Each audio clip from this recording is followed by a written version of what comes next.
Hello बच्चों, let's read this question. The question says, consider the following statement. First, impurity defect arise when foreign atoms are present at the lattice site in place of host atoms or at the vacant interstitial sites.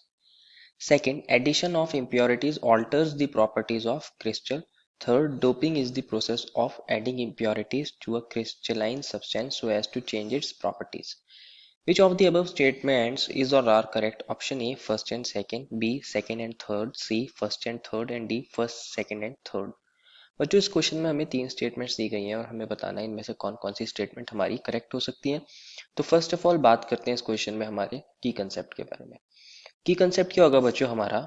Impurity defect. Impurity defect क्या होता है? अगर हम अपने किसी crystal system के अंदर कोई इम्प्योरिटीज बाहर से ऐड कर देते हैं तो उस सिस्टम के अंदर हमारा जो ओरिजिनल एटम होता है वो अपनी पोजीशन से हट जाता है और इम्प्योरिटीज उसकी पोजीशन को ऑक्यूपाई कर लेते हैं। इस टाइप के डिफेक्ट को इम्प्योरिटी डिफेक्ट बोलते हैं। या कभी कभी क्या होता है कि हमारे पास जो इम्प्योरिटी के एटम होते हैं, बाहर से एटम्स हम डालते हैं, इम्प्योरिटीज उन्हें बोलते हैं। जो बाहर से हम एटम्स डाल रहे हैं, बाहर से सब्सटेंस को ऐड कर रहे हैं, वो क्या करते हैं? इंटरस्टिशियल वर्ड ऑक्यूपाई कर लेते हैं। इस टाइप के डिफेक्ट को हम इम्प्योरिटी डिफेक्ट बोलते हैं। तो हमारी स्टेटमेंट फर्स्ट है। देखते हैं ऐसा होता क्यों है और कैसे हो रहा है। कंसिडर करिए मेरे पास कोई NaCl का क्रिस्टल है जिसके अंदर यहाँ बच्चों Na प्लस होगा, Cl नेगेटिव होगा, Na प्लस होगा और Cl नेगेटिव होगा। इसी तरह यहाँ पे Cl नेगेटिव होगा, Na प्लस होगा, Cl नेगेटिव होगा, Na प्लस होगा और यहाँ पर अगेन कौन होगा बच्चों? Na plus, Cl negative, Na plus और Cl नेगेटिव। बच्चों अगर होता क्या है इसके अंदर, मैं स्ट्रोंशियम स्ट्रोंशियम 2 प्लस की इम्प्योरिटीज इसके अंदर ऐड कर देता हूँ तो हमारे दो Na प्लस अपनी पोजीशन से चले जाते हैं, क्योंकि स्ट्रोंशियम क्या करता है? उन दो पोजीशन में से एक पोजीशन को ऑक्यूपाई कर लेते हैं और दूसरी पोजीशन पर हमारा क्या आ जाता है बच्चों? कोई स्पीसीज नहीं होती, वैकेंट हो जाती है। ये हमारे पास Na प्लस है, Cl नेगेटिव है, मान लीजिए यहाँ से हमारा Sr2 प्लस आ गया और Na प्लस निकल गया है और ये Cl नेगेटिव है।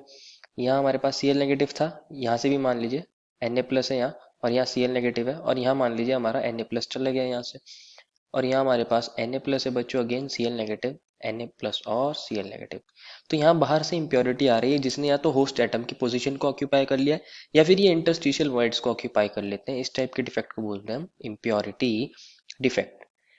बच्चों हमारे पास डोपिंग भी एक काइंड का क्या करता है? इम्प्योरिटी डिफेक्ट्स हमारे क्रिस्टल के अंदर डेवलप करते हैं। डोपिंग को समझते हैं। डोपिंग क्या होती है बच्चों? हमारे पास जो सेमीकंडक्टर्स होते हैं वो दो टाइप्स के होते हैं, इंट्रिंसिक और एक्सट्रिंसिक। जो हमारे पास इंट्रिंसिक सेमीकंडक्टर होते हैं, इंट्रिंसिक सेमीकंडक्टर वो कैसे होते हैं बच्चों? अच्छे कंडक्टिविटी नहीं रखते। उनकी कंडक्टिविटी कैसी होती है? लो होती है। इंट्रिंसिक सेमी कंडक्टर्स की कंडक्टिविटी कैसे होती है बच्चों? लो होती है। इनकी कंडक्टिविटी को बढ़ाया जा सकता है बाय डोपिंग। डोपिंग करने से क्या होता है? ये एक्सट्रिंसिक सेमीकंडक्टर के अंदर कन्वर्ट हो जाते हैं, एक्सट्रिंसिक सेमीकंडक्टर्स।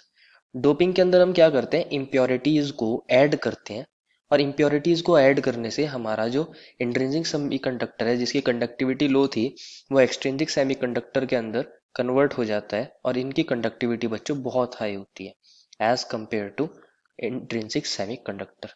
समझते हैं इसको क्या होता है इसके अंदर। दो टाइप की इम्प्योरिटीज हम ऐड कर सकते हैं बच्चों।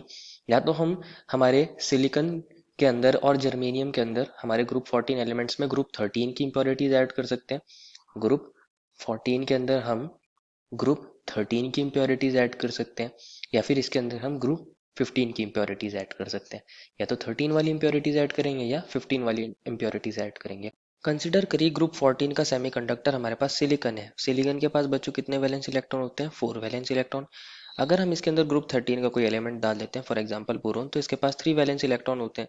अगर बोरोन सिलिकन की पोजीशन को ऑक्यूपाई करेगा तो एक्चुअल में इसके पास एक इलेक्ट्रॉन कम है सिलिकन से।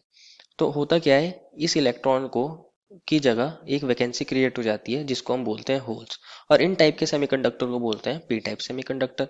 सिमिलरली अगर हम ग्रुप 15 के एलिमेंट्स को डाल देते हैं, फॉर एग्जांपल आर्सेनिक इम्प्योरिटी डाल दी है, आर्सेनिक के पास 5 वैलेंस इलेक्ट्रॉन होते हैं, इसके पास एक इलेक्ट्रॉन सिलिकन से ज़्यादा है। अगर हम इसे सिलिकन के कंडक्टर के अंदर डाल देंगे तो इसके पास इलेक्ट्रॉन्स क्या होंगे? फ्री होंगे। ये इलेक्ट्रॉन फ्री है, ये इलेक्ट्रॉन फ्री है, इसलिए इनको बोला जाता है एन टाइप सेमीकंडक्टर्स। इन दोनों सेमीकंडक्टर्स के अंदर बच्चों हमारा इलेक्ट्रॉन्स का फ्लो हो जाता है बहुत ज़्यादा हाई, क्योंकि ग्रुप 15 की इम्प्योरिटी डालेंगे तो वहाँ आर्सेनिक है और आर्सेनिक के पास मान लीजिए फ्री इलेक्ट्रॉन्स है। इसी तरह ग्रुप 13 के अंदर बच्चों हमारे पास होल्स का मूवमेंट देखने को मिलता है जिसकी वजह से इनकी कंडक्टिविटी बढ़ जाती है। तो हो क्या रहा है, अगर हम डोपिंग करते हैं तो हमारे पास हम क्या डालते हैं, इम्प्योरिटीज डालते हैं जो हमारे क्रिस्टल की प्रॉपर्टीज को चेंज कर देता है और उन्हें अच्छा कंडक्टर बना देता है। तो सेकंड स्टेटमेंट में बोला गया था addition of impurities alters the properties of crystal, ये बात बिल्कुल सही है। और थर्ड में बोला गया doping is process of adding impurities to change its properties, ये वाली बात भी सही है। Therefore, our final answer is option number D, first, second, and third. I hope you understood it well and best of luck.